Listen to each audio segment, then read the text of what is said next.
پاکستان ته چې عزت ورکړی په دنیا کې حافظ الحدیث هغه د پاکستان باشنده د ملتان مولانا عبدالله درخاستی و. هغه د دیوبند بچی و چې پاکستان ته عزت ورکو چې تمام دنیا کې حافظ الحدیث دی. هغه په پاکستان کې دی مولانا عبدالله درخاستی رحمه الله د ملتان دی. دا عزت ستا دی مولا دی ملک ته ورکړی دی. بل به تاله داسې عزت در نه کی. تاسو کتی شئ دا ملک څونه خرچې کوي چې ډاکټران جوړو، څومره خرچې کوي چې په دې کې موږ انجینران جوړو. موږ د دې غونډو قدر کوو، ښه کار دی، دا خدمت دی. خو موږ یې داسې غواړو چې په ټاپ څنګه چې مولا اسلام له عزت ورکوي، مسلمان ته عزت ورکوي، دې ملک ته عزت ورکوي، زما ډاکټر او زما انجینیر دې داسې عزت ورکوي. زمون خو چې مریض شي حالات سخت شي یره چې پاکستان کې علاج نه کیږي دا چین ته ولېږه، دلته علاج کمزورې دی ته انډیا ته ولېږه. زما میډیکل ډاکټر څه شو؟ پکار ده چې زما مریض سخت شي پاکستان ډاکټر اعلان وکړي، موږ دنیا ته اعلان کوو انډیا دې ماته مریض راولېږي زه ولې لیږم، چین دې ماته مریض راولېږي زه ولې لیږم. نقشه جوړېږي، بجلیګر جوړېږي.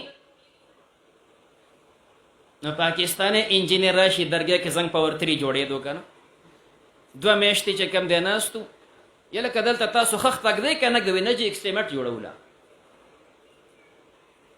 مجبوره شو ټیکه چینه ته لاړه. نو چینه والا رال نن شپه خپل سامان کوز که او سهار لاړ چې کم دی او ډارې کې کار شروع ولې چې کم دی بل ته محتاج په کار ده چې زما انجینیر هغه خپله نقشم جوړه کړي بهر دنیا کې چې کوم دی لاس واچي او ملک ته مال پیدا راوړي. موږ بل راوغواړو. دا عزت د ملک ته مولا ورکړی دی.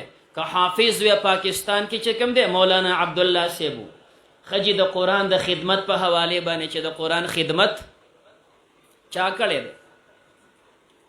نو په عربو کې رابطة العالم الاسلامي یو لوی عظیم دفتر دی. اکی کله میټینګ کیږي د دنیا چې څومره اسلامي ملکونه دي د هغې مذهبي مشران هغې ته راځي. زموږ د پاکستان پکې تقي عثماني صاحب او بعضې نور علما هم دي. نو د وفاق المدارس العربیه جنت سیکرټري مولانا حافظ جالندري صاحب هغه میټینګ ته دوی هم لاړل. دا چې څونه ملکونه او هر یو سړی خپل خدمت پیش کوي چې موږ د قرآن دا خدمت کړی دی.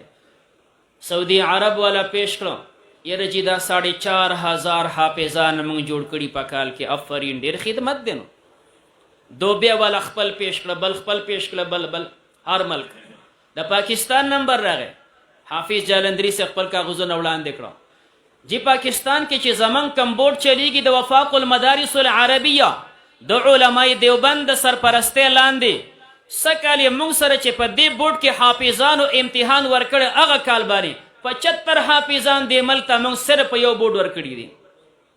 75,000 حافظان او کم چې په نورو بورډونو کې دي کم چې امتحان نه ورکوي او ستن پاکستان چې کم دی دې ملک ته 1,00,000 حافظان ورکوي.